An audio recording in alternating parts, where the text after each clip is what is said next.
For May the 5th, 2023, we talk about Redfall, Rusted Moss, Star Wars Jedi Survivor, and much more. Welcome to level 456.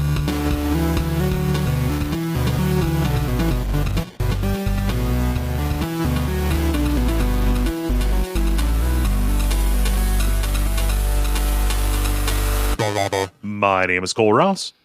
I'm Dennis Furia. I'm David Smith. And I'm Ben Merkel. And you are listening to The Level. It's a podcast for people who love video games. Here in May, first episode of May, we're entering the weird little news dead zone for games and stuff. So we might as well talk about our, personal lives. Since everybody was here last time, I don't have anybody to go to. Would you guys believe that I still don't have my car back? No. I would. Are they just keeping it? Like, do you get civil asset forfeiture? Nope. Yeah. No. It's just they're sending it by horse. It took so it took 18 days to get from Milwaukee over to the body shop where they're supposed to be working on it. And if the person that I have called is to be believed, it's been in disassembly, i.e. up on a lift and getting an estimate for the past 2 weeks. Oh, jeez. I mean, I had thought it was just totaled. I didn't realize they're actually trying to repair it or whatever. No, that would make sense is the thing. No, yeah, they're going to repair it, which apparently entails me paying a lease on this car that for months where I'm just not driving it, which is real fun. Yeah, no, had to take the rental car back today because your insurance, or at least my insurance, only covers 30 days of rental on that, which should be fine, but is not enough, not sufficient. So where do you think it actually is? I have no idea. I drove by the shop a couple of days ago, and just to see, like, is it in the parking lot out front? Like, is it in the lot kind of off to the side that's fenced in? And just like, hey, what's the deal here? Couldn't find it, didn't see it. But yeah, no, so I had to switch over and borrow the car from my mom. And it's like, there's just no indication of when or if ever I'm going to get this back. So they're going to get it back, but it will be a different color. not like completely different, just like a shade or two off. Yeah, and you'll never be able to be sure. What were you going to say, what the Ben? Kia boys are doing now? Yeah, that's my theory, is that it just keeps getting stolen over and over again. Go ahead. I was going to interject and bitch about insurance and be like, the point of insurance is so that you have like reasonable expectations and don't have to worry about these like outlier situations. And I love how like after 30 days they're like, oh no, sorry, we didn't plan on that, so you're going to have to turn the car back in. No, like, this is over with. Later, bye.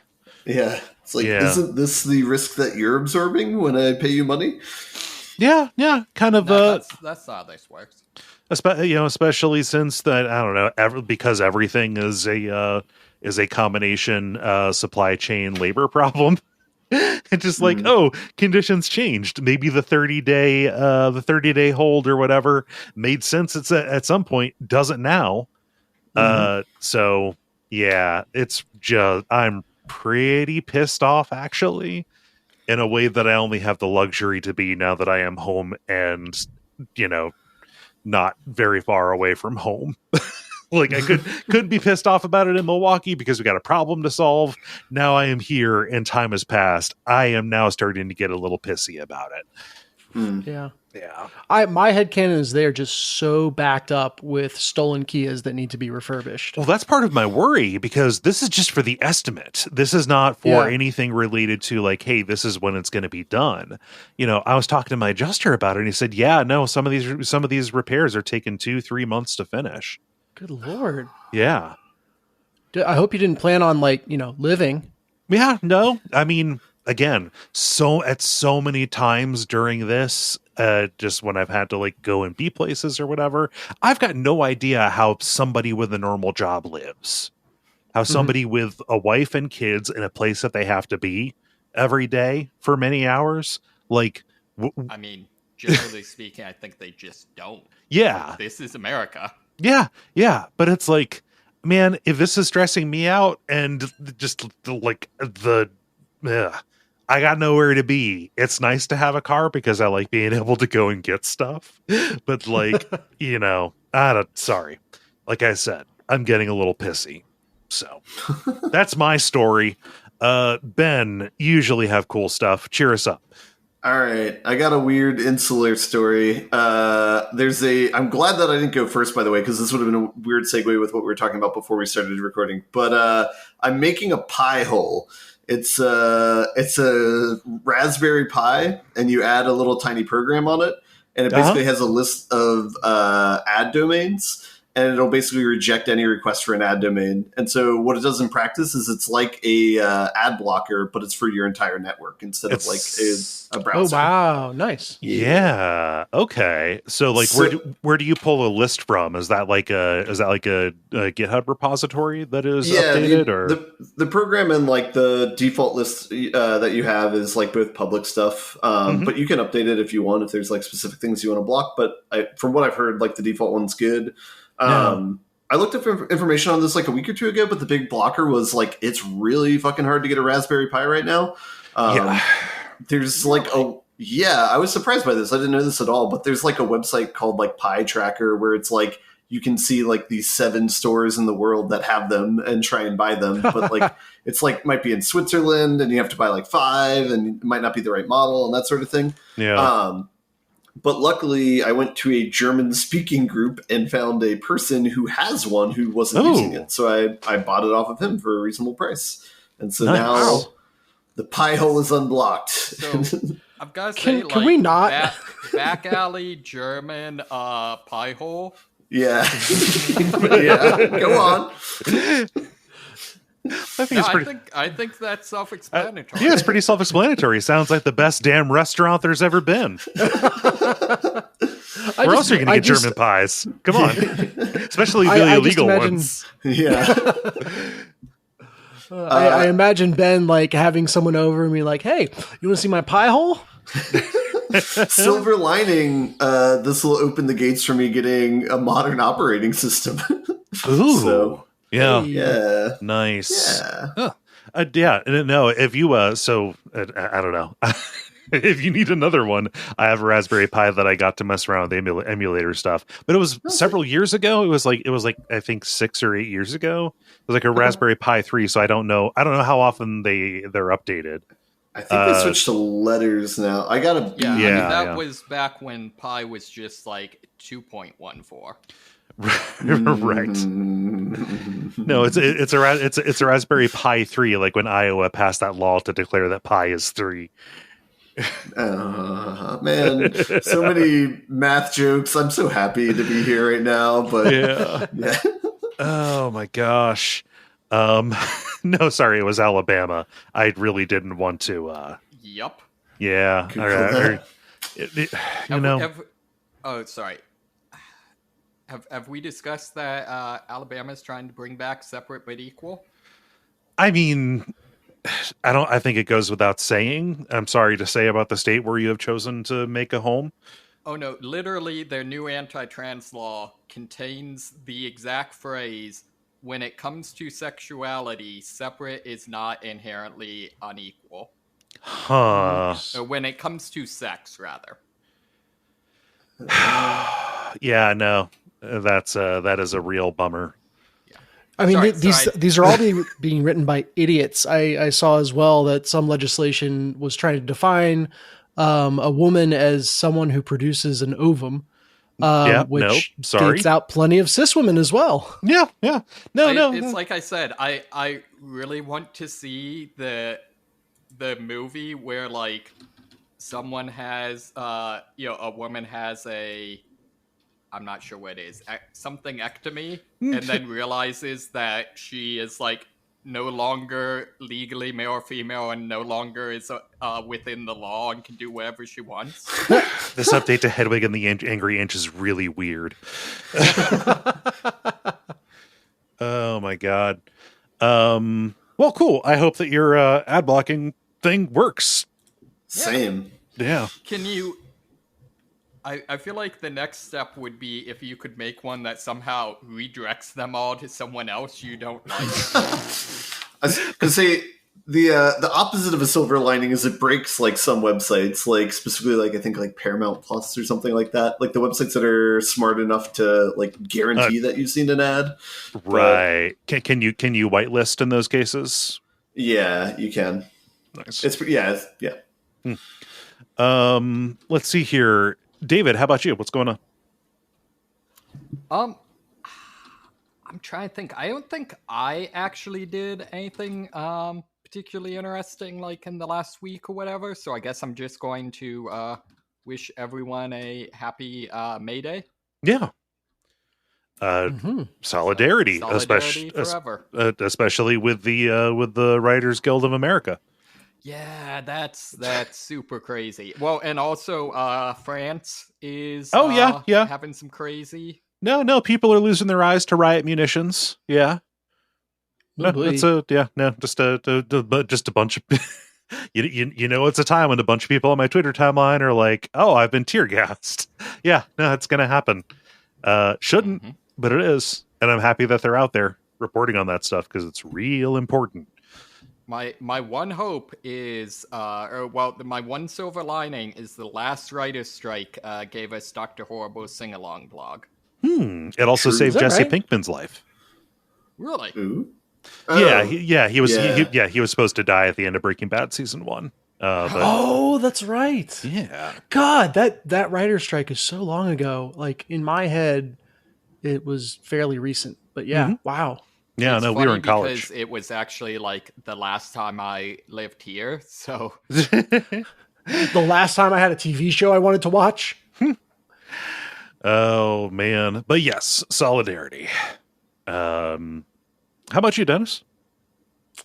Oh, let's see. It's been a fun week. I went camping over the weekend. I touched grass. Yeah, it was miserably cold and rainy, wasn't it?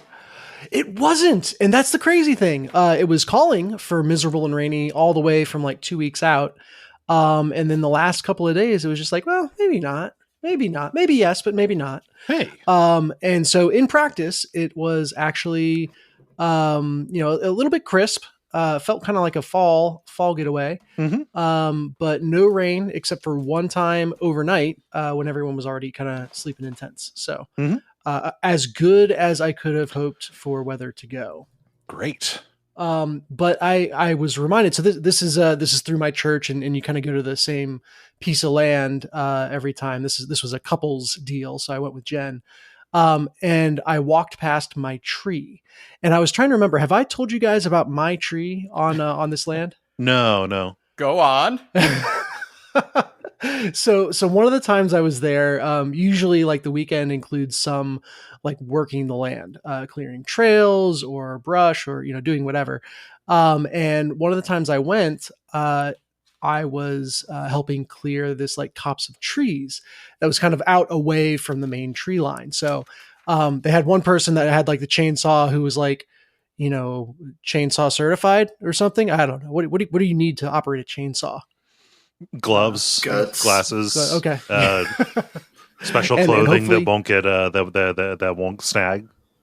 Yeah. Special clothing that's flannel, I think is the correct answer. Anyway, so it was that person was cutting down the trees, and then the rest of us were kind of like, there was like 20 guys picking up the trees and walking them over to an area where they were getting taken apart, and it was a whole like assembly line thing. And we're cutting through it, and me and my buddy are like joking around. And we get down to the last one, and we were just in the middle of goofing off, and I was like, no, leave this one as an example to the others of what happens if you get out of line. And Chainsaw Guy was standing right behind me. He's like, okay, and heads off. Yeah. I guess I said it with enough authority that he believed that I was the guy who knew what trees were supposed to stay. So yeah, no one ever cut down that tree. And every time I go back now, it's like on the walk in, I crest the hill and anxiously look to see if my tree, the tree that I saved, is still there. And it stands to this day. I'm just disappointed. If you really meant business, you would have put the tree up on a pike. I mean, how do you know he didn't? Right? I mean, is a tree not just a very thick pipe? That's Also kind of a pipe, I guess. Sap and for delicious, life-giving water. Yeah. Mm-hmm, mm-hmm. Huh. But yeah, it was a good weekend. Lots of hanging out. Lots of s'mores were consumed. Mm-hmm. I learned about cowboy coffee, which you just boil the coffee in a pot, like grounds in the water. And at the very end, you take some like cold water from a canteen that you haven't heated and pour that around the top of the boiling water. And it apparently knocks all the grounds to the bottom. And then you can pour regular coffee, no filter, no nothing. And it worked like a charm. So yeah, it really fucks up your stomach though. Oh, is that right? I have tried doing it like that. Even with coffee that I have otherwise used, there's it doesn't otherwise bother me.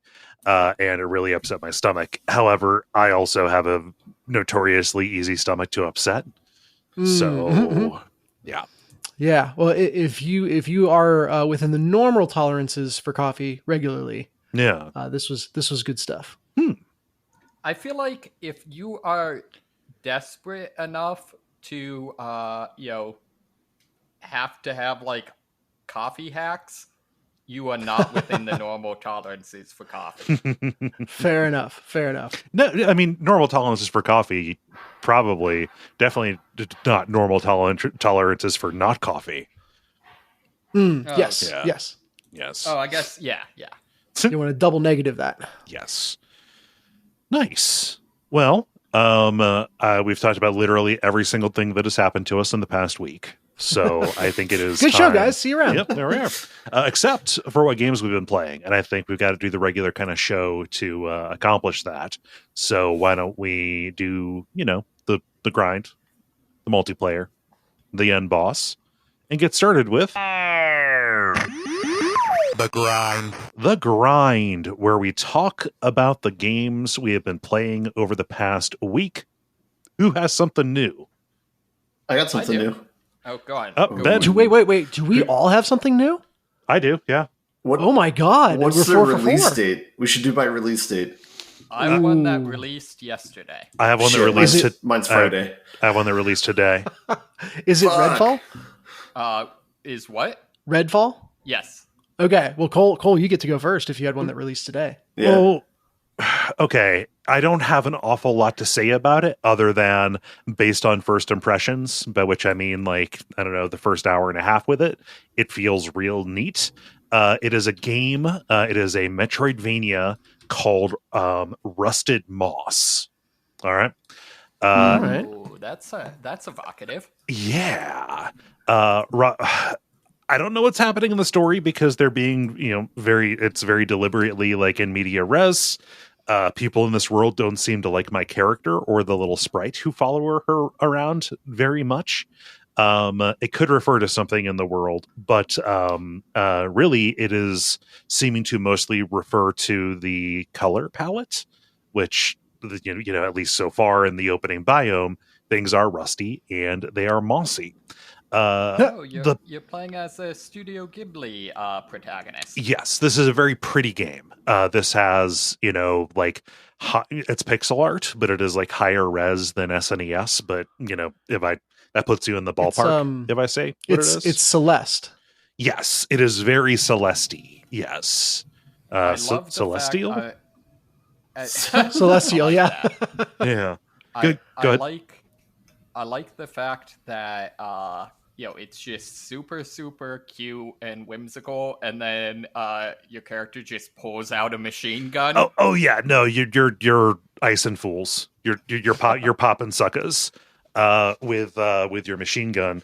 This is a game that recommends you play it with the mouse and keyboard. I have not tried playing it with a controller. That's interesting. Yeah, especially for a platformer. Precise aim is very important in this, not just for the combat, which happens, your starting weapon is kind of a short range assault rifle that will do a couple of shots, basically semi-auto when you click, but you can charge up and do a big burst of fire. But the precise aim is very important because this is a grappling hook game. Of course, all good games are. The first boss that you kill gives the little sprite who follows you around the ability to kind of like turn into a big stretchy band that will latch onto patches of moss in the arenas. And this is good. Oh no, I was just laughing. Moss famously having very deep root structures. Yes, yeah. It is a neat way for them to signal that something is grappling hookable. Yeah. The important part is this is not one of those cop out grappling hook games where you can only grapple onto very, like a couple of just like, hey, here's a thing that's hanging in the background. Click on that, like one per screen.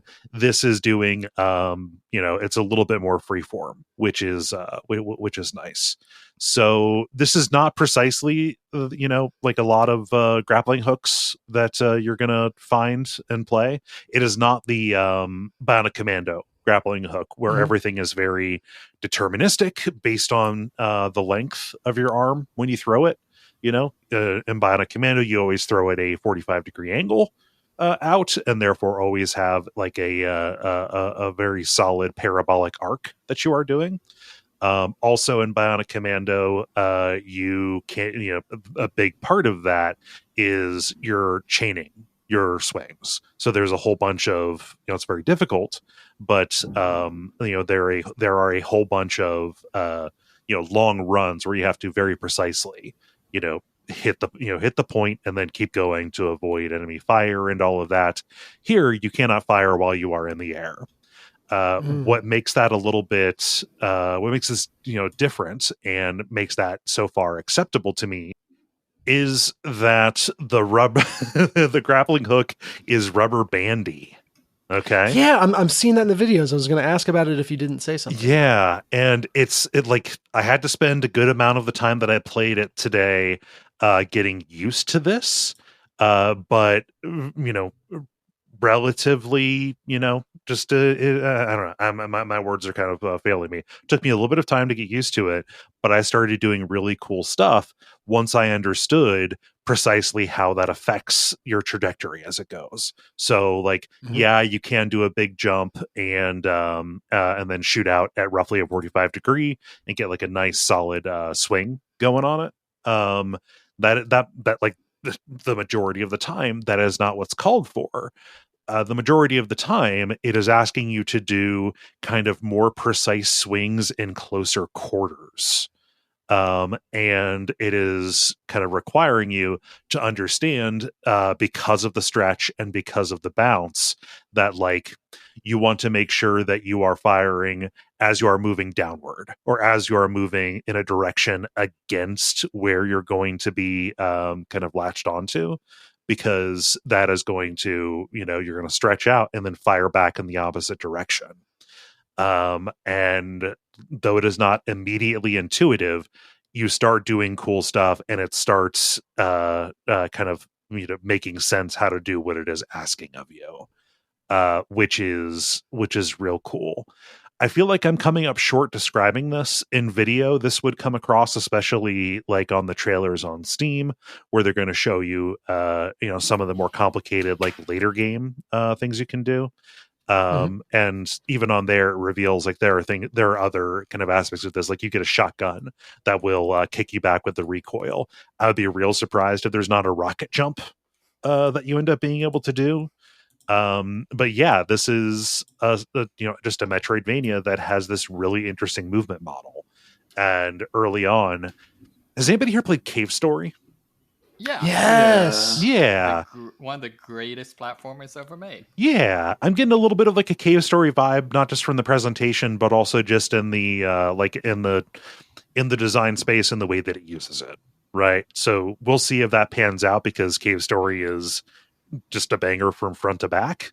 But that's kind of my initial impression, is that this is in a similar neighborhood to that. Can't wait for speedrunners to tear this apart. Oh, there's a speedrunning mode. Yeah. Nice. Yeah. It's I would be very curious to see. Speedrunning modes in these just get rid of all the dialogue. Just make it so it's just game. There are other cool things, like they're borrowing some kind of innovations from Souls-like Metroidvanias that have been out. I would hesitate to call this strictly a Souls-like kind of deal, but like you gain mana by attacking things, and that can be used to heal yourself. So it's like a little bit of a Hollow Knight kind of deal. You have basically like badge points from Paper Mario. The system is in a few Souls-like Metroidvanias as well, where you find trinkets that will give you particular abilities, but they take a certain number of points, kind of drawing from a pool.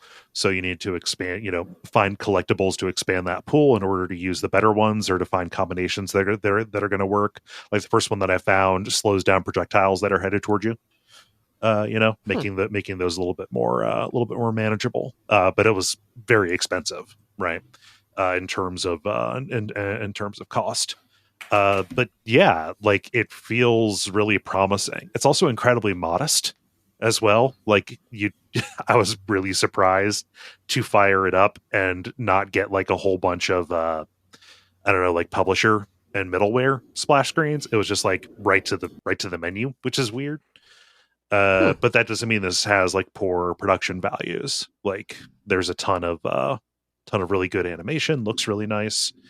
Yeah, I don't know. I dig it. It's kind of hitting a bunch of my buttons as far as particular game design stuff goes. Before I Google it, do you know anything about the team who made it, or like the size of the team? Nope. All right. I was just on that page. Hold on. They made Signalis, I guess, notably. That can't. Maybe there was some overlap on the team. PlaySim published it. Yes, Playism did the publish on Steam. It's 3 usernames who are listed as the developer: Faxdoc, Happy Squared, and Sunny Days. Nice. Okay. So probably a small team if they're listing individual people who made it. Yes. Yeah. But yeah, this just came out today. I was going to say, I would be very surprised if these people worked on Signalis. Not because, I don't think Signalis is very good, and this seems, at least so far, like it is very good. So it actually does have just a little bit of a similar look, though. Yeah, kind of a anime inspired kind of feel. Yeah. So, actually, just not that this is matters to anything, but I'm just curious. Do you think is this the like 3D made to look like pixel thing? No. This is fully pixel art. If this was 3D made to look like pixel, I can go with that on something like Signalis, because they did a very, very good job at applying that filter judiciously. But nothing in Signalis moves very fast. If this was something that moved as fast as it does, and it had the kind of mushiness in the animation of something that used that filter, or even was made with 3D assets and a 2.5D kind of feel, that would be disqualifying is a strong word, but I would not be as enthusiastic about it. Yeah. Any other questions about Rusted Moss? Like I said, I have not played a whole lot of it, but what I have played makes me want to play more. Very cool. Yeah. And I've also just been poking around with Like a Dragon Isshin again. This is the Yakuza game that is a kind of a spin-off, takes place in like 1800s Japan. You're investigating the death of your father, who was trying to set up this revolutionary loyalist party. Yes, that is a contradiction in terms, except for the fact that the terms are weird. But to do that, you have to get in with one of the precursors to the Yakuza, the Shinsengumi, to go and investigate, and that is continuing to be really fun from a story perspective, like a story and character perspective, but the play is wearing on me a little bit. You get that clunk, you get that it's a bummer to run around and get into effectively random encounters. So this feels very classically Yakuza to me, which is I am so here for the story and for the crime drama, but the brawler stuff, is not as thin as Yakuza 1 was to me, which is the only one of these I've played to completion. They have the different weapons and different stances, but good. Yeah, Yakuza needs to be the next franchise turned into a hit TV series. We actually talked about that on a recent Watch Out for Fireball's Dispatch. How is that not a thing? I know, right? Yeah. No, just a ton of money that Sega or anybody who wants to try could make. Like, literally everybody loves watching crime shit. Yeah. And that, I mean, they're making Gran Turismo into a movie. They're making Vampire Survivors. Yeah, I was really bummed out when I saw that. I was like, what are we doing here? Come on. I'm kind of excited. Depending on how it goes. But. Yeah. Is it live action or animated? I've got no idea. I don't know. I just saw that they were doing it. Yeah. All right. You'd hire every extra in the world. Oh man. So for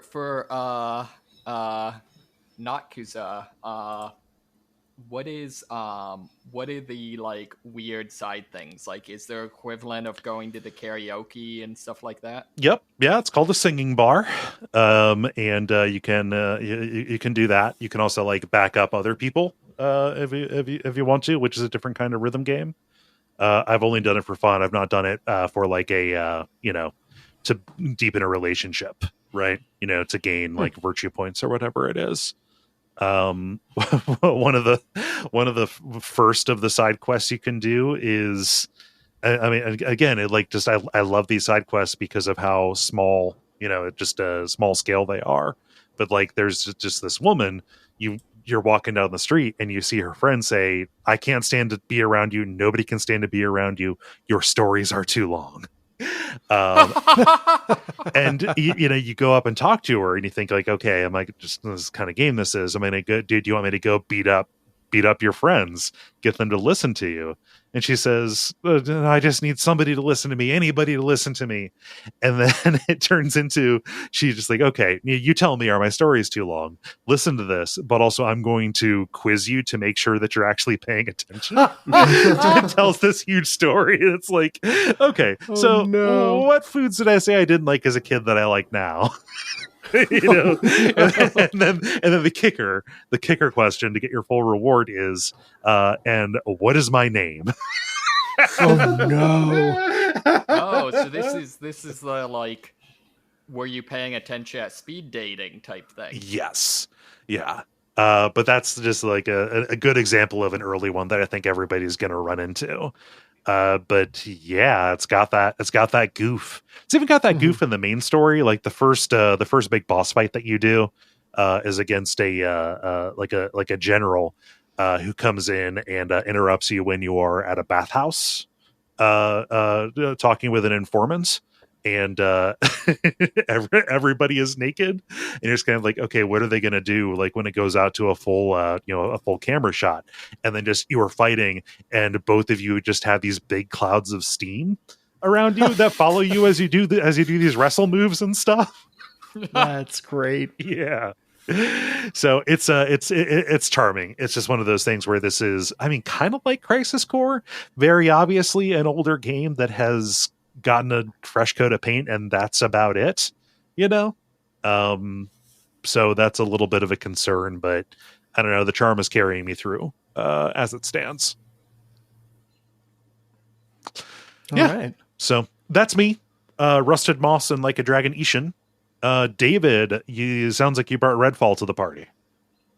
Yeah, so got that on Game Pass. I'm not very far in. I'm like halfway through the second mission, but still enough to see some of it. So this is newest game from Arcane Austin, which is very alliterative. I approve. Mm-hmm. And it's sort of like maybe if Left 4 Dead was open world. Yeah. Like you're in this town where some kind of experiment has gone wrong. There are different kinds of vampires, some of which are basically just zombies, but there are also like, I don't know, what Stephen King would call like type 2 and type 1 vampires about. The type 1 vampires being like the bosses of the different districts that you have to go to. And you're doing like missions and building up stats and stuff while exploring this this world, and it's meant for multiplayer. Well, right? That's one of the weird things is it supports I think 4-player multiplayer, has 4 classes, has a lot of that Left 4 Dead DNA. But if you play it solo, you don't have NPCs, play or CPU characters, and the developer recommends that you beat the game solo before doing multiplayer. Weird. Okay. Yeah. So I tried playing it multiplayer. And yeah, it feels, for a game that has like 4 distinct classes and touts 4-player co-op in the trailer, it really does not feel like they thought much about how this was going to actually work as a co-op game. Yeah, it's unusual. It's a very unusual game from what I've seen so far. Another way to describe it is mostly negative reviews on Steam. Yeah. I'm really interested to see how that plays out, because it's not clear to me yet that isn't just the same thing that happens whenever anyone hears that like FromSoft might make a game that isn't just Dark Souls. Gamers being pissy. Yeah. And from what I've seen and kind of experienced, I don't think it's just that. I'm not sure it's not at least partially that, though. What I have, my understanding is like the substantive complaints that I have seen is people who are being let down by concessions made in the simulation. Concessions made against the simulation in favor of making it a multiplayer experience where things need to behave a little bit more kind of deterministically, like using this skill makes this thing happen every single time, and that deprioritizes kind of a lot of what folks who would be coming to arcane games would really, really want to see, which is systems interacting with each other in weird and cool ways. And people are saying that trade-off might not inherently be worth it, if to make the kind of product that the studio has like historically excelled at. Yeah, for systems to interact in weird and cool ways, you need to, at least most of the time, and especially in this Dishonored like kind of game, you need to set up that system. And that is pretty much antithetical to the vibe of a co-op shooter. Yeah, which almost always will favor chaos. Yeah, and it's just, maybe if you were really dedicated, if your group was really dedicated to like role playing this out, you could make it work. But so far, again, only a couple hours in, but so far there is no situation that it is not best to just complete brute force, go in guns blazing, and raffle stomp your way through it. Yeah. Although, it's just doesn't make sense to do anything else. Fully supported. Maybe, sure. Like everyone has the arcane level of awareness where you can cross about 5 feet in front of their noses and they won't see you. But again, it like, to what end? You can sneak past them, but it's easier and faster just to shoot them. No one wants to play with their friends being quiet, creeping around. Except I'm realizing in the game that I'm about to talk about. Yeah, I was going to say, I would say, I think this probably just isn't a multiplayer game at this point. No, hardcore, I would say it is not. Yeah. What I'm hoping maybe is, and granted, I am like a couple hours in, so I'm far from this being relevant. I could see this being a game where maybe they eventually release a endgame DLC that's a lot of fun multiplayer. But I don't think this story is that. Yeah. If you invest 200 hours in this game, maybe they will eventually make a good game for you to play that you also then have to buy. Yeah. The other complaints that I have seen are this game being relatively unfinished, which is kind of an epidemic of things happening. I don't know if anybody is going to be bringing Star Wars to this. Jedi Survivor. Ben, maybe, I think. You said it came out on Friday? Pleading the fifth. Yeah. But there is also kind of just a I don't know, lack of polish would not get the kind of condemnation that I am seeing. Just like oh yeah, just things don't fit together. Stuff is behaving in, not very satisfying ways. So from that aspect, the biggest thing I've seen, which is kind of interesting to me, is this to me looks like a current gen game. I haven't seen anything in this that couldn't have been in, any of the last 3 Far Cry games. Okay. However, it's kind of chugs like a next gen game. Basically, it seems like they didn't bother to optimize it for whatever you want to say, whatever the system is that isn't PS5, by which I mean systems that people actually own. Right. Despite there not being anything in it that seems to justify requiring a next gen system. Right. Yeah. And I think some of that is just I'm not sure I've seen literally anything in the next gen that justifies being a next gen system. But yeah, I think that's part of it. Is it doesn't come across as poorly optimized in the way that I don't know, they spent a number recently, Cyberpunk and Wild Heart and stuff like that. But it does come across like they just didn't bother optimizing the lower end modes of what it supports. Yeah.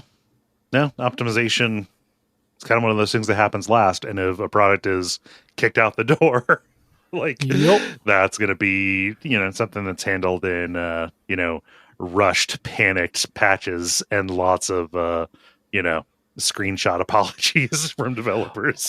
Developer pain. Yeah, it feels ever more like the attitude is, all right, kick it out with nothing fixed, see what people complain about, and that'll tell us what we need to focus on and what we can just ignore. Yeah. I mean, I have to say, though, so far, I'm still positive on it because I got it for free on Game Pass, and all I wanted from this is a game with lots of ways to shoot lots of vampires. So, what kind of character are you playing? What powers do you have? Name me a cool situation that you got into. Sure. So I'm playing as the Coast Guard, combat engineer, and she kind of has a Boston Dynamics inspired robot. Okay. Except bipedal instead of quadpedal or whatever. My understanding is this is very particularly a kind of character that is not good for single player. Yeah. So, which I'm not criticizing. I want to hear how that has worked out for you. It's just people that when I've heard people complain about it, they have talked about picking this character because she seemed real cool. Yeah, and that is that, and that's literally the only thing I care about. I don't use any of her abilities, and I don't care. Okay. Yeah, I like that I have a robot that my character routinely talks to and gets responses in R2-D2 style emotive buzzes. Good. The other Dennis, who did you roll as? I picked the same character, and then the buddy I was playing with went as the lightning javelin guy. Oh, okay, yeah. The cryptid influencer guy. Yeah. And here's my complaint is, like you said, I think I tried to use the one power I had unlocked for her once, and it had no noticeable effect. And I was like, I should have just been shooting. But even if you're like, hey, this would be really fun to shoot zombies or whatever, vampires with, you have to wade through about 10 minutes of clunky, slow, navel-gazing cutscenes to get anywhere. Really? And multiplayer? Oh yeah. I mean, I haven't seen that. have you actively skipped stuff? No. Oh my God. Yeah. There's a whole intro sequence about what went wrong in the town with concept art, Oh yeah, but that's what I want from this game. Oh, I did. I wanted to shoot something. I wanted to do something, anything. But I was stuck watching all this. And then like every character has their own, like character specific background stories and motivation monologues and all this stuff. And in our case, sometimes they gave them at the same time, overlapping each other, because apparently nobody thought the flag, like you have multiple people, maybe don't just do the same thing for different people at the same time. So yeah, I if you're positive on it, great, more power to you. This is to me a completely failed experiment for co-op. So, I think the problem is for co-op. Yeah. Mm-hmm. I'm a bit confused. So they play you're saying that they play a bunch of cinematics when you're trying to do co-op specifically over like multiplayer or something like that? Just trying to get into the game. Like there's a long intro to the game, and then the opening level is very talky, and it's got the arcane thing where there's lots of incidental dialogue between characters and stuff, and it's like, okay, I kind of want to listen to this, but also like I don't just want to sit here in silence. Can you play multiplayer instead if you want to get straight to like fighting things? What do you mean play multiplayer instead? Do they have multiplayer, or is this like Deathloop? No. This is Deathloop. This is Dishonored, just with a co-op buddy. Gotcha. Okay. Yeah. Well, I mean that's kind of what you're signing up for then, right? I guess. Yeah. It does not. At least for me, did not translate to fun. Yeah.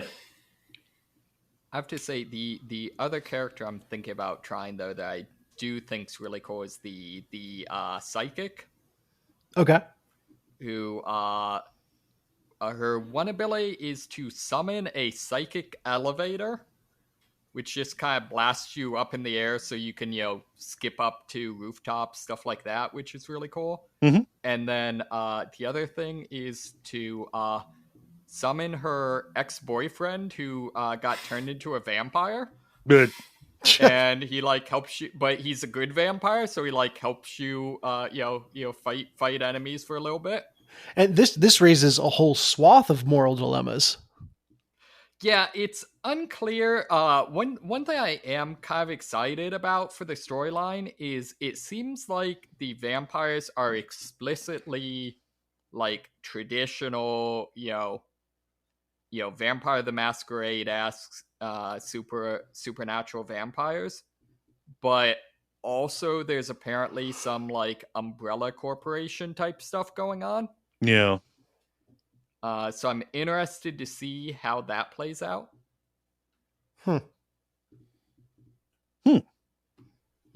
Yeah, I think my overall thing for this is I will not at all say this is a good game. But I don't think it's necessarily a unenjoyable game. Yeah, that's about as much as you can give it. Yeah, and I mean also time, right? Like I don't know, as bad as it is that this is the state of affairs where a game is going to change, pretty drastically. Like there will be changes that are kind of made to this in terms of onboarding and smoothing stuff over, optimizing, it's just one of those things where you fall into okay, do I evaluate this as a product or do I evaluate this as a work? Because this could be a bad product but a good work that will happen eventually. Yeah. I also think, it does help that this is a time when there's not a lot of alternatives. The fact that each of us has something new. Yeah. That's weird. There are not a lot of alternatives that I'm willing to pay $70 for. Yeah. Can I pitch you an alternative that is only $30? Go on. Yeah, this would transition us to the next game, so I don't want to cut off anything. But did you have anything else, David? No. Okay. Cool. Yeah, we'll go right ahead. Yeah, I finally jumped in on a game that I've been following since it was an alpha, and bought GTFO. Oh, okay. So yeah. Left 4 Dead likes. Exactly. Yes, and this is a significantly more horror themed Left 4 Dead. That it favors kind of high difficulty and very systematic, tense clearing of rooms rather than the happy-go-lucky, sprint around and shoot at stuff of Left 4 Dead. So the only story that I have so far is like you are a prisoner that is kept in like cryo sleep or whatever, and you're woken up periodically by this sinister force known only as the Warden, and dropped into this hellhole to accomplish various tasks. You're dropped down. Is very much like, legally distinct from GLaDOS energy. Right. It's got the whole Jigsaw kind of vibe going on. So yeah, you're usually there in a team of 4. And at least that I saw, there's no matchmaking. So you would go either with, your group or with someone you found on Discord or with bots. And what I've heard is the bots are not good. That's probably a deal breaker. Sorry. Well, so I don't tap out just yet because I had an absolute blast playing it. And I went to the GTFO Discord and just posted like I need, looking for group as a complete noob for the first mission. And literally immediately had 3 experienced people jump in and be like, hey, what's up? Let's play. And super welcoming community, all cool, normal people, which I feel like is important to emphasize on the internet. You're not rolling with gripers or whatever. Yeah. No weird energy. And it was a really, really fun time. Like I said, it favors kind of this systematic, tense, killing of enemies while they are asleep. And the design of these enemies is great. So it's these, zombie-esque gray corpse-like enemies. They sit or stand in all these like weird contortionist postures that are just super, super unnerving. And if you move too fast or if you shine a light on them, their hearts will start throbbing. Except it's like a giant glowing heart inside them that shines through the skin, and there's way too much liquid going through the heart. So instead of a heartbeat, it sounds like more someone swishing rinse. Ugh. It's got unnerving down pat.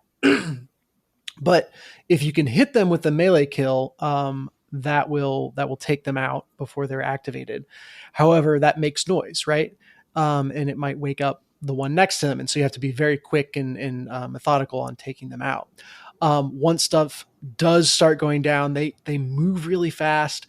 They skitter, which I think we've covered on this show is a very, very scary thing. Yeah. In all the ways that human bodies shouldn't. They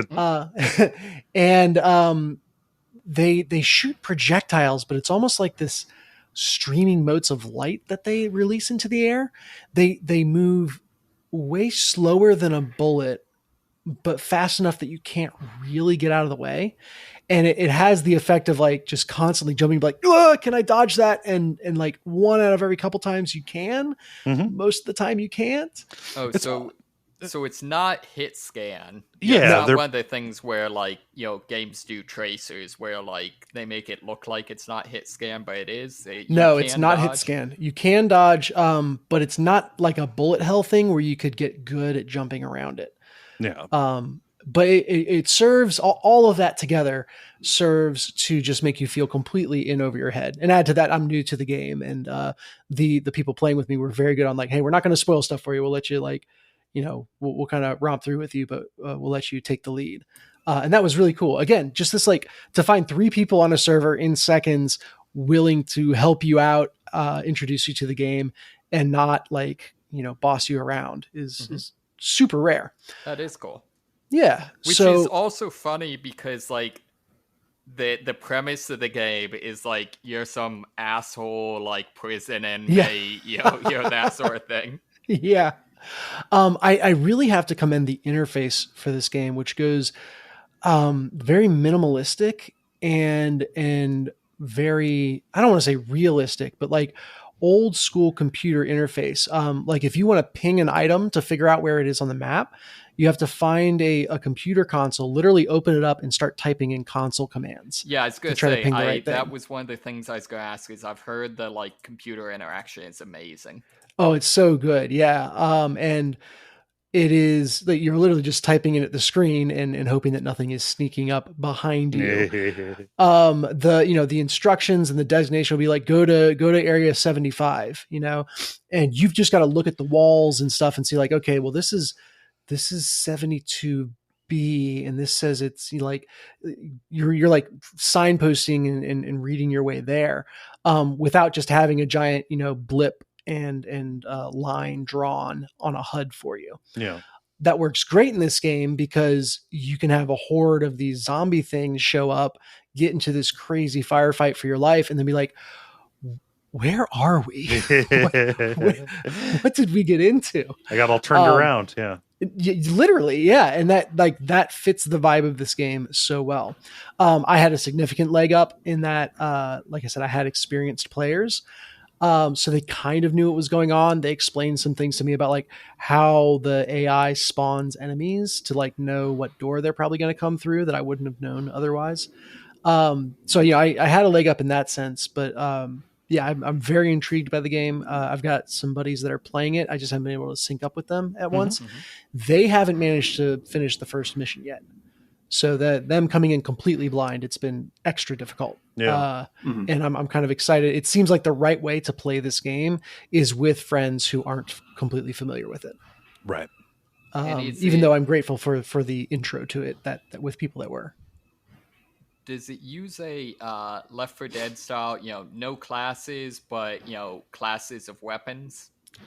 Yep, that's exactly it. And that I can tell, everything is available to you up front. So there's a large catalog of different types of weapons.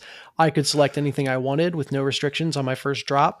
The thing that it does look like it takes time to build up are boosters, which you can choose like from a menu of boosters you have stored, perks that are just for that drop.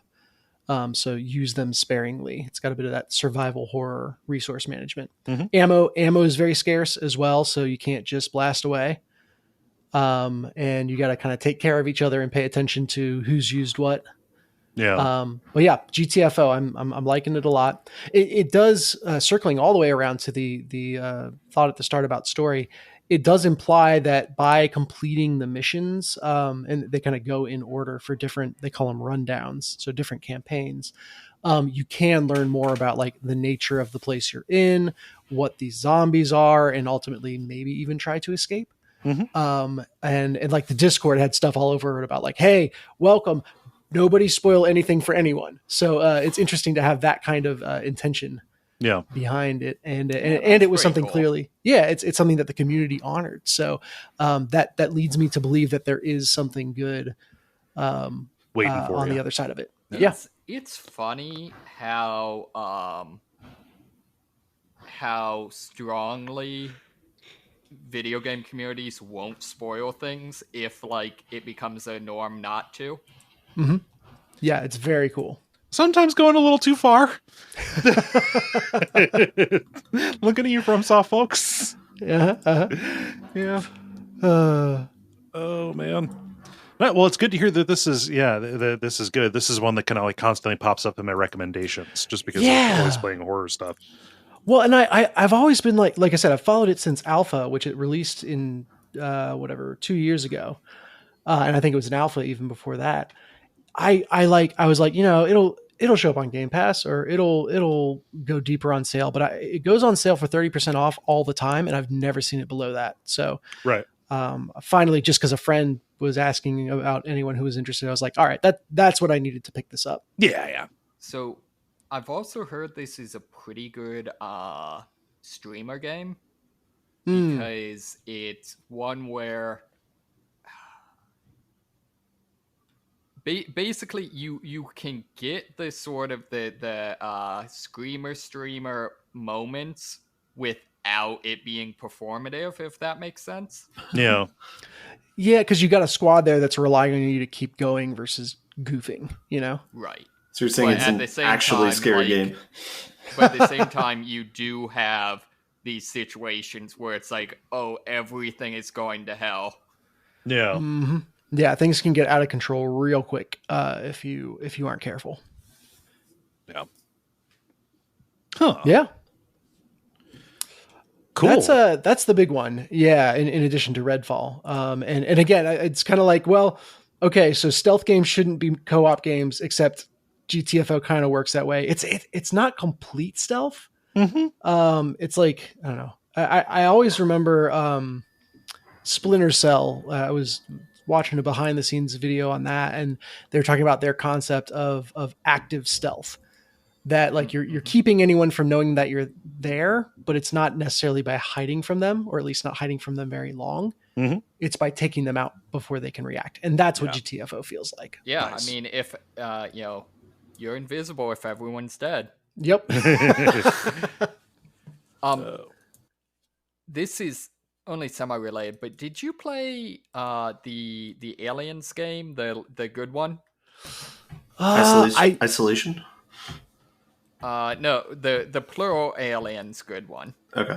Was it the Fire Team whatever? Yeah. thing? Yeah.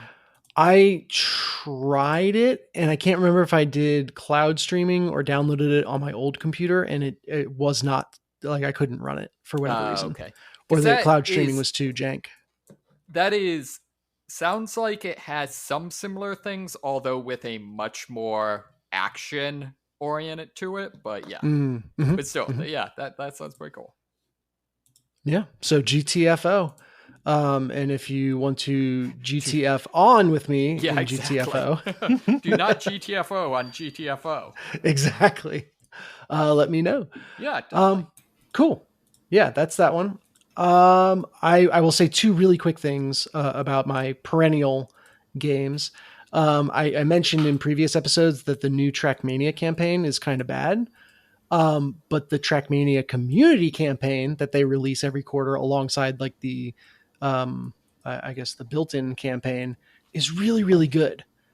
And I'd never bothered checking out the community campaign. So it's 25 maps that are segmented by difficulty, just like in the regular campaign, but it's all community made stuff. Really good, really polished, and a lot of fun. So Trackmania, I found a campaign I like. Okay. And, just not made by the developers. Yeah. Well, and that's Trackmania's thing though, is like the game is all the stuff that's made by the community, and the bespoke campaigns are really just a jumping off point. Yeah. So I guess I'm not surprised it's gotten to this place. However, that is not an excuse for Nadeo to not make good campaigns. So hopefully next one is better. Okay. I don't know. Sounds like a pretty good excuse to me. maybe. And then finally, Slay by Comet. I said last week it was gonna be over, or at least season 2 was gonna be over. We won. We killed the heart. There was a big debate on like 3 different ways to do it. We wound up just ending the turn and letting a passive relic that we had kill it, which was fun. And season 3 has started. And for anyone familiar with the game, we are now doing a silent run. What does that mean? Well, it means that the community is memeing pretty hard because the silent is notable for like just playing a billion cards in a turn, which with the Slay by Comet format of like, if you don't have the information to make the decision, you have to wait till the next day. Okay. We will be doing this 60 years from now. Just, and people are here for it. So here we go. Which one is the little goblin guy? Little goblin. Oh yeah, the guy. Silent. Okay, yeah, the little kobold looking guy. Kobold looking gal. Gal? Oh well. Yeah. That is good times. So continues to just be a highlight of my day every day. Nice. And that's me. And that just leaves Ben. All right. Let's talk about my new game, which, it is Star Wars Jedi Survivor. Cool. I picked it up Friday. I don't have as much drama as like everyone has about this game, but in part it's because I've only played it for maybe 2 or 3 hours, I would say. You're also playing it on the PS5. Yes. The majority of the backlash to it has been coming from people who are playing what seems to be a very catastrophically unfinished PC port. Yeah. Or at least, just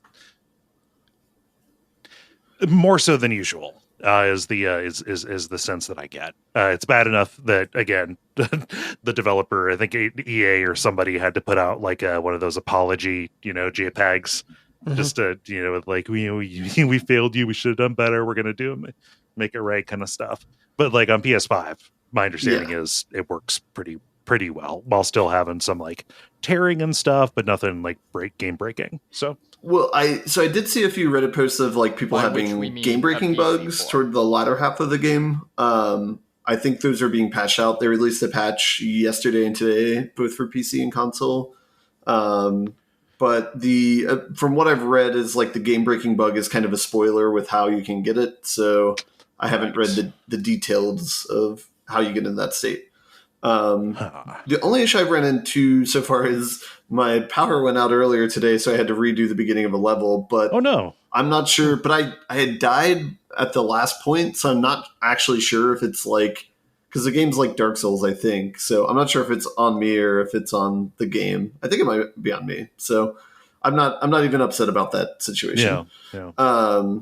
But mostly, I think the bigger review of the game outside of like the bug controversy is feels similar to like a God of War 2 to God of War sort of step, where it's basically the same game. Like they made an engine for the last game, and they're like, all right, let's run it back.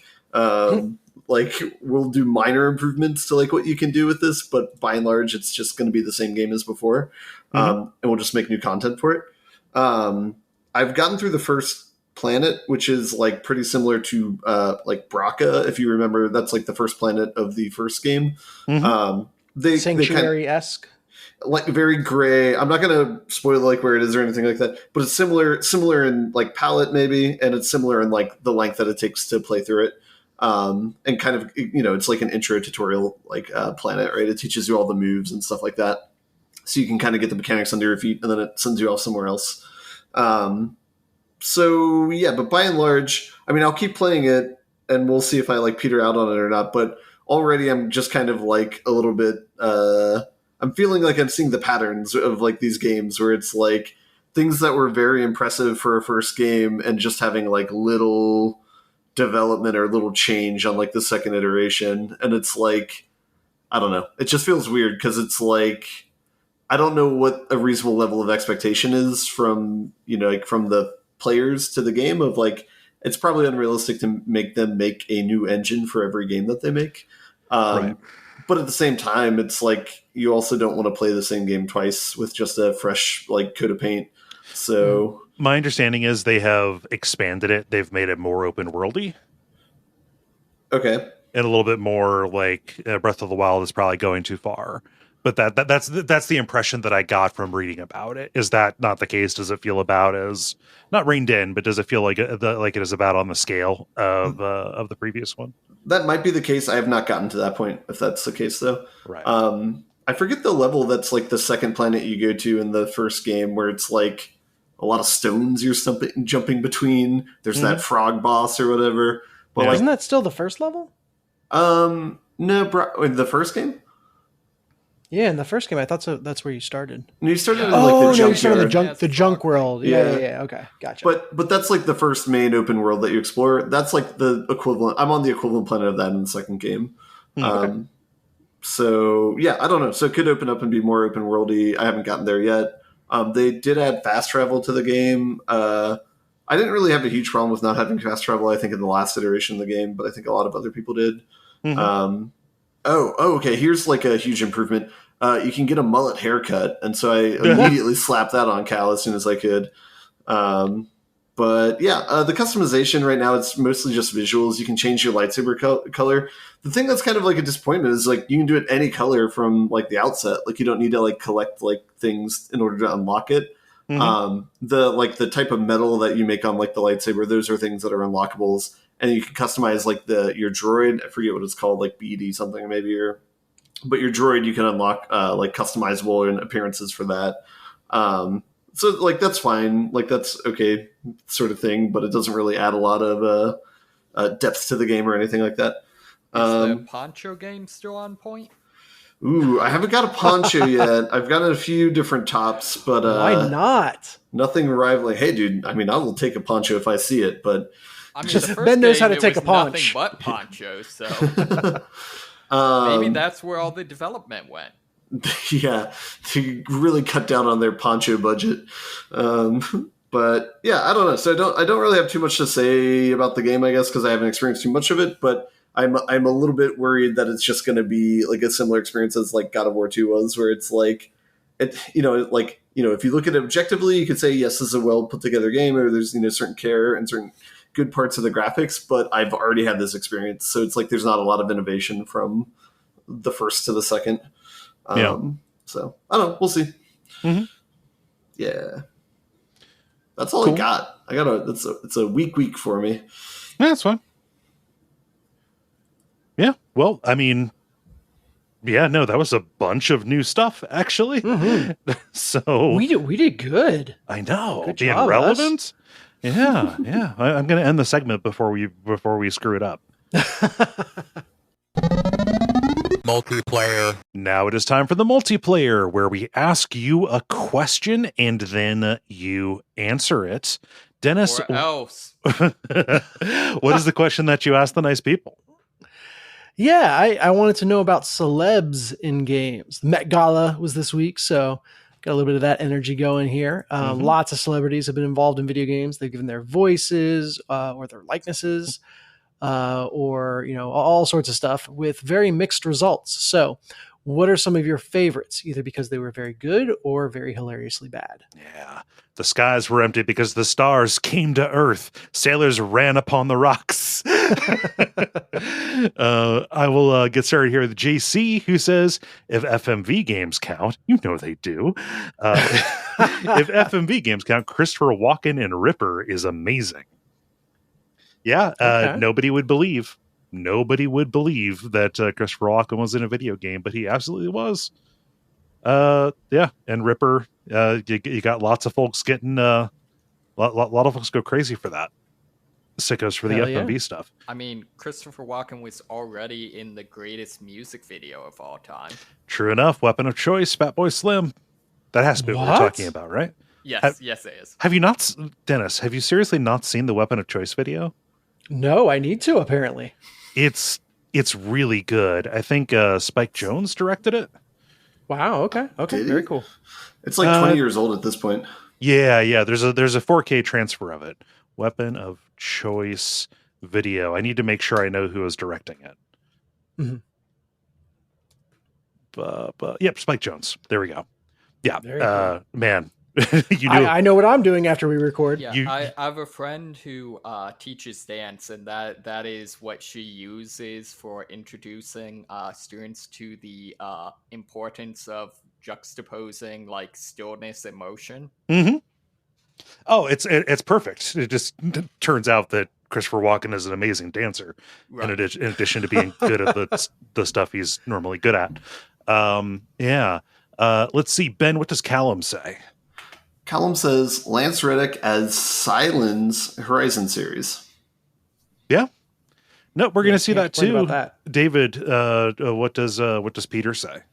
Peter says Lance Reddick was amazingly good in the Destiny series, also as Commander Zavala. Rest in peace, Lance. Mm-hmm. I would also make a case for Nathan Fillion as Cade Six and Peter Dinklage as the original voice actor for Ghost at the launch of Destiny. On the terrible side, right? I mean, they took out his best line, that was from the moon. So Lance Reddick as Zavala is definitely mine. My biggest frustration with him with that is that some of the recent seasons of Destiny have been, his material his writing and his delivery has been amazing for. But the problem is a lot of it banks on you having kind of been there along the way. Yeah. Because they're doing a lot of, he is very much kind of the sort of the Superman, the lawful good, that sort of thing. And the series as a whole has gone from Destiny 1, where it's very black and white, good and evil, to like, the various, enemy aliens are now becoming allies. You start using the darkness powers, that sort of thing. And so it's kind of become like just death by 1,000 cuts of him sort of losing his faith or becoming conflicted. And some of the payoff for that is just really, really good. Yeah. Lance Reddick, rest in peace. Dennis, what does Jeremy say? They say, I did not know that Christopher Judge was the voice actor for Kratos in God of War, and I was pleasantly surprised by the result. I always loved him as TLC in Stargate SG-1, or Teal'c. No idea. Never seen Stargate SG-1. Mm-hmm. I just love his like promotional videos where he's just like voicing over Kratos as he's playing. That's a pretty good concept. Gosh. It's pretty the story of the God of War, specifically Ragnarok production team working with him as he went through. Well, because he had pretty major surgery in 2019 and was disabled for a while. Like part of the delay for God of War Ragnarok was because they refused to replace him or use anybody else. That's it's like really cool. Yeah, and just basically they explained, and like there was absolutely no bad blood about it at all. They're like, no, this guy is Kratos, bring him in. That's just their cover story, so they had extra time to actually fix bugs and release a game that wasn't broken. Hey, if that's what it takes, I'm not going to complain. Yeah. Let's see here. Alexander says, I love some of the celebrity casting in Westwood's games, particularly James Earl Jones in Tiberium's Son and Tim Curry in Red Alert 3. Tim Curry in Red Alert 3 is really, really hard to fuck with. Mm-hmm.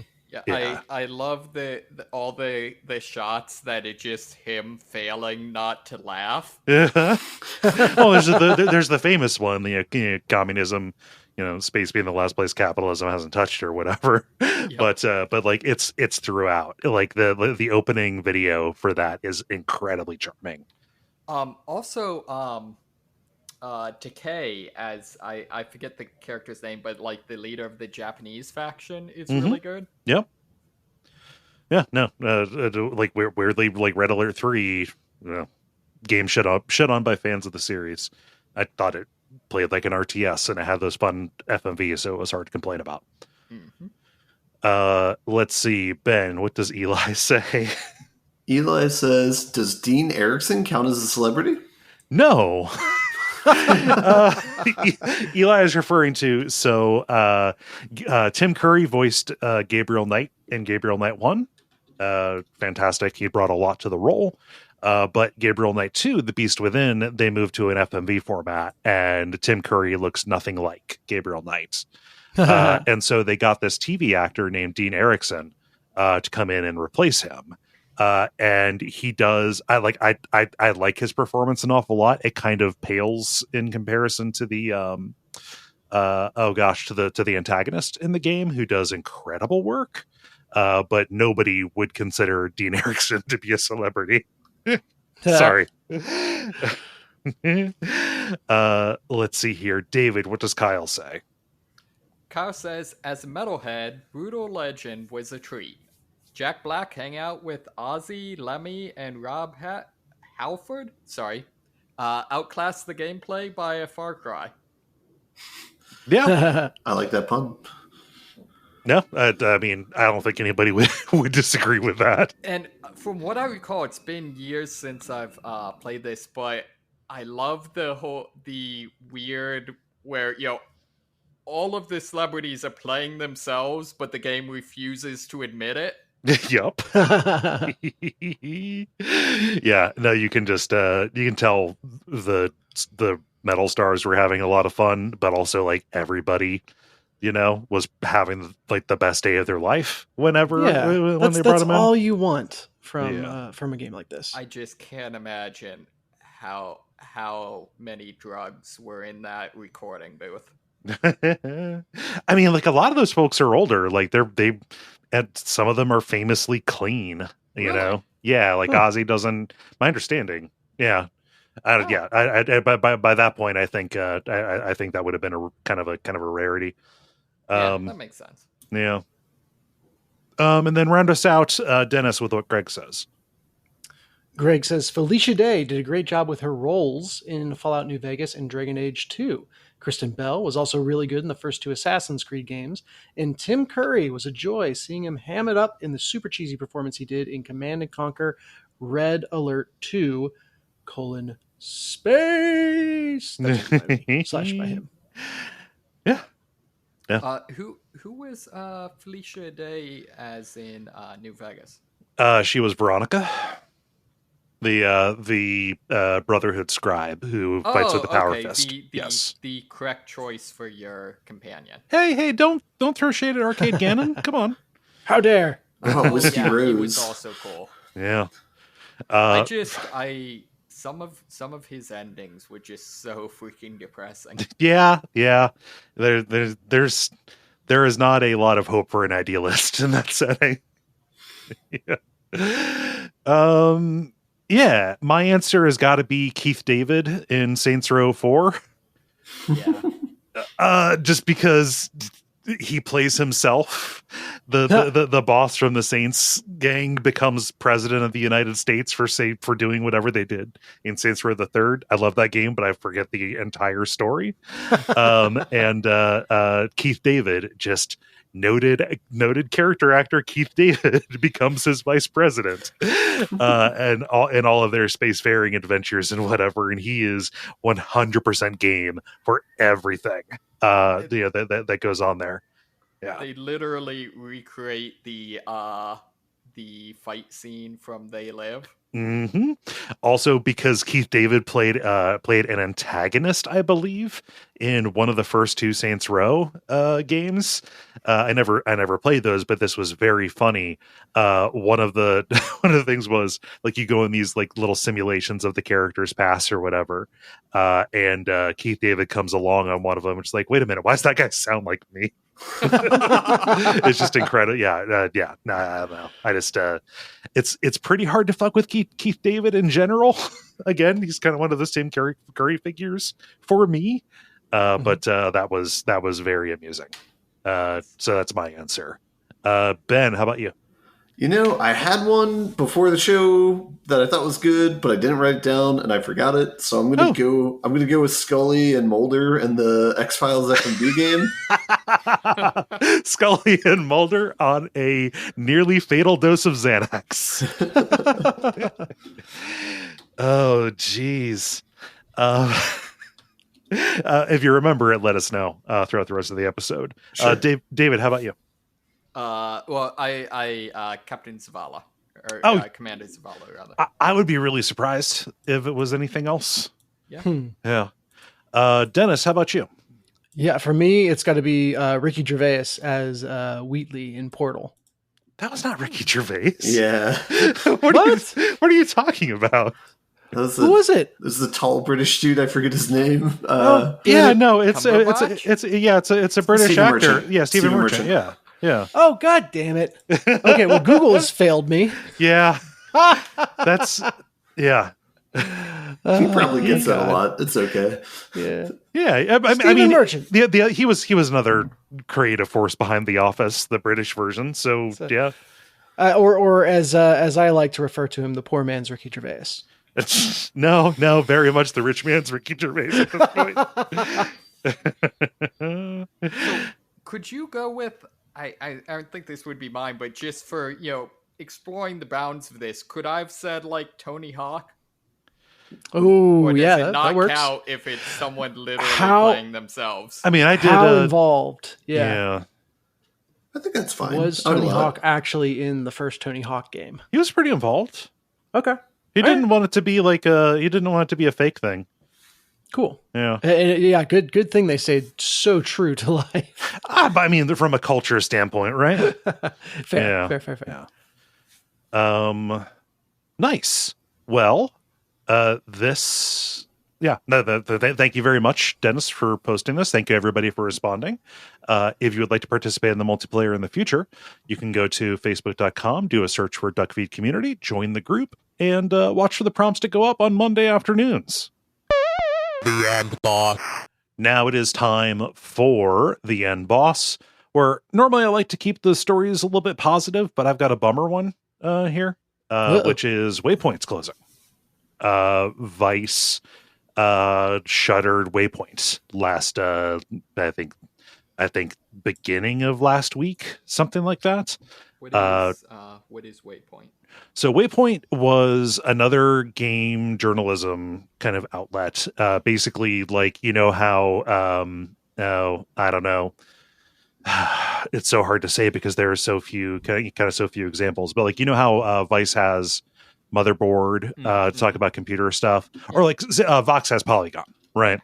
Waypoint very particularly was Vice's game outlet that was not so much about like breaking news or like review kind of stuff, although the review stuff was really on point.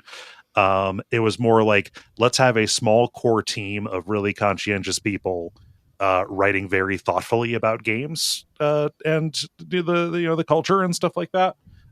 And at least very early on, had a really wide base of freelancers. They were like a pretty open outfit for like hey, if you've got a story, we'll work with you and just pitch it. We want to get these kind of unique voices out there. Mm-hmm. Sometimes this would get to be a parody, just talking about like which characters in Hades do you want to rim or something, but like but all of them, like in general, it was like a place for like marginalized voices. And the other part is when they did do news reporting, very particularly, this is where Patrick Klepek was working and doing just a shitload of labor stuff, doing stories about various union campaigns, various kind of like labor scandals at larger studios that otherwise would never have come to light. Just really, really reliable reporting. And all this was in addition to like Waypoint had one of the last video game podcasts that I listened to. Most of my podcast listening is politics stuff. So Waypoint Radio, that's going to be going away. I never watched their streams, but they were very active on streaming kind of stuff, streaming interesting, cool things. And yeah, all of that is shut down because of, quote, economic headwinds, i.e., the finance company that owns Vice or whatever wasn't seeing 100x returns. And so they decided to kill a bunch of careers or, kill a bunch of jobs so that they could protect their profits. Or ensure their golden parachutes, because now it is rumored that Vice is going to be filing for bankruptcy, and you can only blame it squarely on the executive level. So fuck them. And it is a real shame to see just another outlet get shuttered, especially like hot on the heels of like BuzzFeed News getting shut down, stuff like that. Like it's a real loss. Yeah, so it sucks. Shitty. I don't know how anybody would even try to begin breaking into talking about games professionally right now. I really don't. So that's my bummer of a story. Sorry. While we're talking about financial impossibilities and things like that, hey Dennis, how are Blockbuster Games doing since we talked about two that came out broken? Yeah, this is getting kind of insane, by which I mean entirely deranged. So, part of the whole pissing match going on between Activision and Sony what is this? Microsoft buying Blizzard and Sony. And the suits going on are that documents that are giving behind the scenes looks at the way games are made and the costs of making games are being released. So, hey, who'd have thunk it can cost over $1 billion to make and market a triple A game? Mm-hmm. That's right. You heard that correctly. Billion with a B. Was there a particular title that was saddled with that particular number? No, it was all, this publisher, that publisher. It's got to be like a Call of Duty or a GTA or something. Yeah. They spent $660 million on development and $550 million on marketing. The marketing part is insane to me. Yeah. Absolutely gobsmackingly crazy. Yeah. For reference, I believe, I can confirm this later, but it off the top of my head, I think a Super Bowl spot, which is like the most expensive piece of advertising you can buy, is in the range of like 50 million. Wow. So 10 Super Bowl spots worth of ads on top level game that already cost $660 million to create. Just absolutely insane. So yeah, the publishers are all over the map though. Like one said $164 million pre-launch development and $55 million in marketing, $350 million pre-development and $310 million for marketing. It just crazy that even the high development costs, like I can get it, the amount of effort that goes into a game from well-resourced studios, but the marketing to go alongside it, basically doubling the cost is just zany. Like I don't understand this, and I think it's got to be a bubble that's going to burst. I see marketing costs that high, and I cannot help but kind of see that just as corporate back scratching. Like there are just so many relationships that higher ups at these studios have with individual places that sell inventory, that like there's got to be just a ton of just guaranteed back scratching kind of stuff going on. I don't it is impossible to think about on one hand, it's impossible to think about a marketing budget that so far exceeds development, but also they're not spending money on salaries for these people, so that's probably keeping the development budgets down. And this goes concurrently with, it's not just budget that it's a problem, but it's also timeline. And these are games that are coming out effectively broken, and then they fix them as they go, playing whack-a-mole. Yeah. Which I guess we've just grown to accept. Which, releasing games in early access and using actual players to learn like how to make them better is great if you let the players know that you're doing that. Yeah. I think the other commonality of the two games that were released like that we talked about this week is it's two giant studios. It's EA and Bethesda. So So the costs are higher than you could have imagined to make AAA games. And they were comparing to previous generations, and basically every generation, the cost of creating a AAA game has doubled. Which it's not sustainable, right? And we'll see it burst at some point, especially as like generations of consoles become less and less meaningful. That can't hold. I don't think. No. Please, God, no. There's going to need to be an adjustment of expectations on the part of the players, but like currently as it stands, anything that comes out not being super shiny and as Unreal particle affected as possible, gets called like, oh, this could be an Xbox 360 game. Look at how cheap this is. Cheap dev, lazy dev. Kind of deals. See, I feel like that's more on the developers in terms of like, just stop trying to shove next gen consoles down my throat. Just make Xbox 360 games. But it's it's a lot of stuff that are choices. that are made by people that are being treated as forces of nature. They could decide to do a bunch of stuff, but they don't. Yeah. So I would like to hear your marketing in the form of, look at the amazing wages we're paying our developers. Yeah. That'd be good. Let's try that marketing plan. Yeah. Let's see. hey, Ben. While we're reading stories, I realized there was a whole slew of answers in Slack for the multiplayer that I forgot to put into Facebook. I'm real sorry, folks. We had a bunch of I only know it because for some reason this week there were like 6 of them. Oh yeah. However, sorry. There were also a lot in Facebook as well. Yeah, it was an oversight. We're coming up on 10 o'clock here as of recording. Yeah, sorry.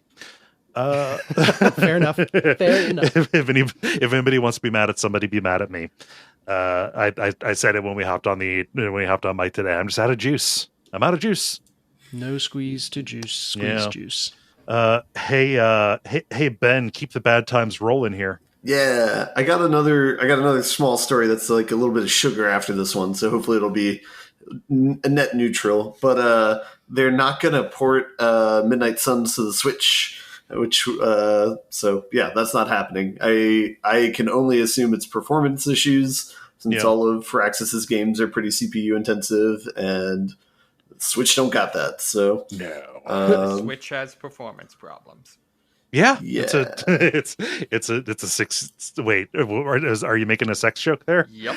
Okay, cool. I just wanted to make sure. All right. Yeah, if it would pick a lane, Yeah.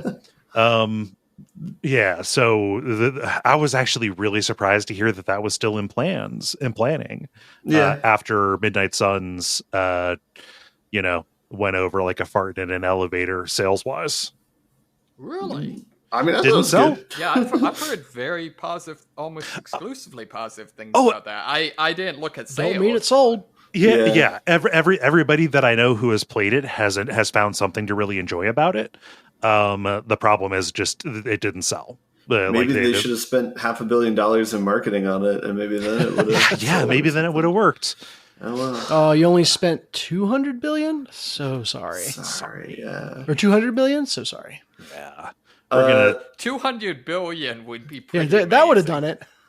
Silver lining, though, side story. This is a follow-up from last week. The news that was released about Case of the Golden Idol. DLC is coming out. It's coming out in 2 days from when we're recording it, and it's 1 day before you're listening to it, if you listen to it on release day. So it'll be out. I thought it was coming out last week. I did too. That's what they said in the announcement, but I think that was just announcing that it would come out the next week. So Gotcha. They announced the announcement. Yeah, because otherwise I would have talked about it this week.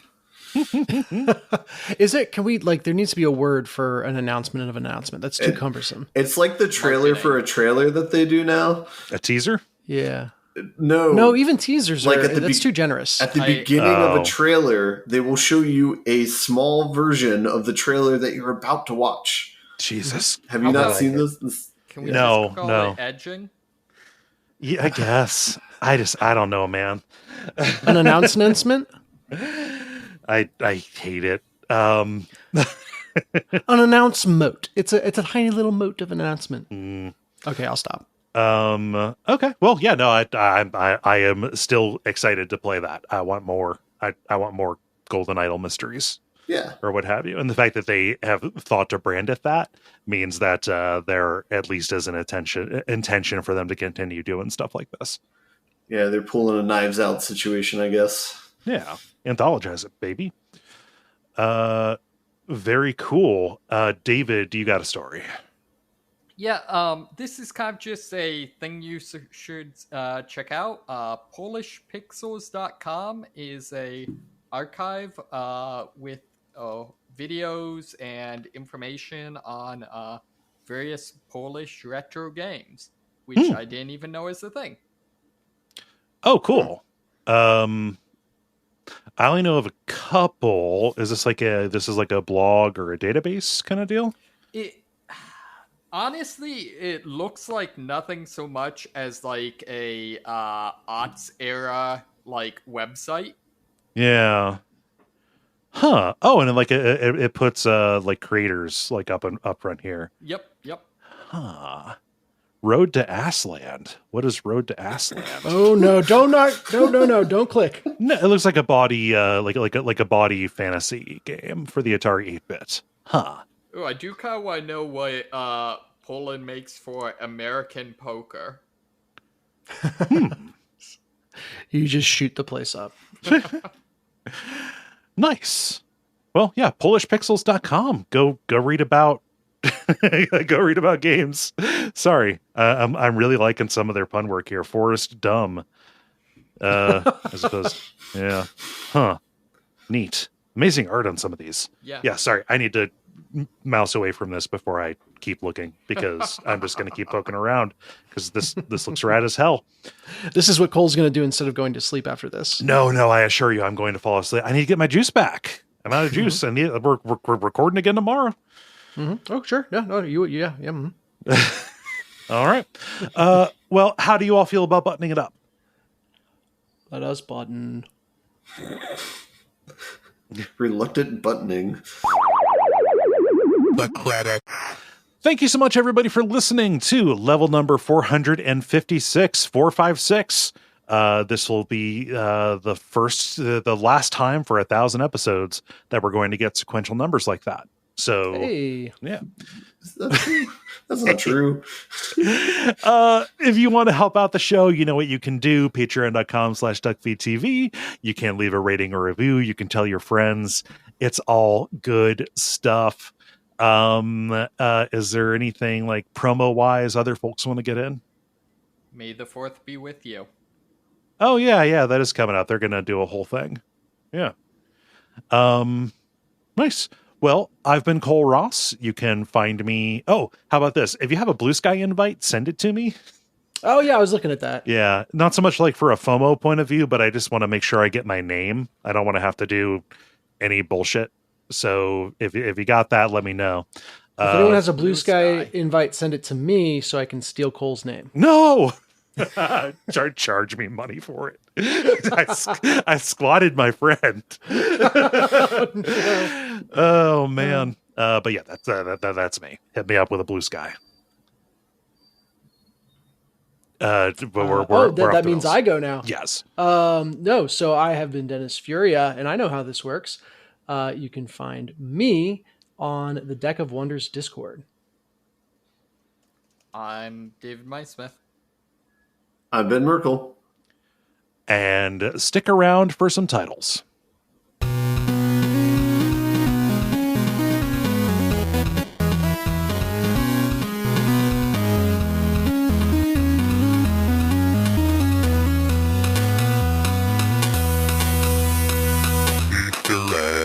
I only have one. I need to pull up the text editor. Sorry, I have too many things open. The one that I have is illegal German pies. I support this. Nice. Yes.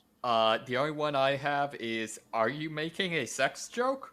Okay. I have the poor man's Ricky Gervais, and I love it because when written, you're not know if you're saying the poor man's Ricky Gervais or like the poor man's Ricky Gervais. Give him a break. Oh. Okay. I got nothing. Okay. I like, are you making a sex joke? Mostly because I don't like Ricky Gervais, so I don't want to have that in the title. He's one of those you can't make jokes anymore, like gender critical. Yeah. The titles are bifurcated between Ricky Gervais and sex jokes. So hey, I very specifically was desexualizing the pie hole thing. Oh, okay. Yeah. Why are they illegal? Why would you? Yeah. I'm gonna say we're lucky we're in the post roll. Otherwise, the title would be desexualizing the pie hole. All right. Okay. It is decided. Sure. It is decided. If it's decided for you, then it's decided. Are you making a decision? I mean, if we want, yeah. Okay. Are you making a sex joke? Are you making a sex joke decision? The show is over. I'll